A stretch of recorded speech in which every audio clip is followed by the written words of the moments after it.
तो finally film रिश्ते जो भोजपुरी की हिट मशीन खेसारी लाल यादव का है वो आप लोगों के बीच पोस्टर के माध्यम से रिलीज हो गया है।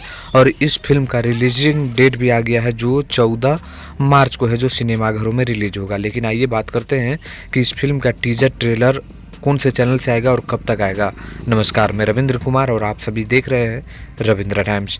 दोस्तों, फिल्म रिश्ते रोशन सिंह इसको प्रेजेंट किए हैं, शर्मिला आर सिंह ने इसको प्रोड्यूस किए हैं और डायरेक्शन और लिखे हैं प्रेमांशु सिंह। आइए बात करते हैं इस फिल्म का टीजर कब तक देखने को मिलेगा। तो 14 मार्च को ये जब फिल्म आपके सिनेमाघरों में आएगा तो मुझे जहाँ तक मालूम है कि लगभग 2 या 3 दिन, जी हाँ दोस्तों, 2 या 3 दिन वेट करिए, आप लोगों के बीच इस फिल्म का टीजर आ रहा है SRK म्यूजिक भोजपुरी के YouTube चैनल पर। और ट्रेलर की बात करें तो लगभग 20 या 25 तारीख के बीच में आप लोगों के बीच इस फिल्म का ट्रेलर देखने को मिलेगा SRK म्यूजिक पर। तो तैयार हो जाइए, बस 2 से 3 दिन के ही अंदर आप लोगों के बीच इसका टीजर आ रहा है और 20 से 25 के बीच ट्रेलर देखने को मिलेगा। तो ये पोस्टर कैसा लगा है, फर्स्ट लुक आप लोगों को अच्छा लगा तो लाइक करके शेयर करिएगा। धन्यवाद।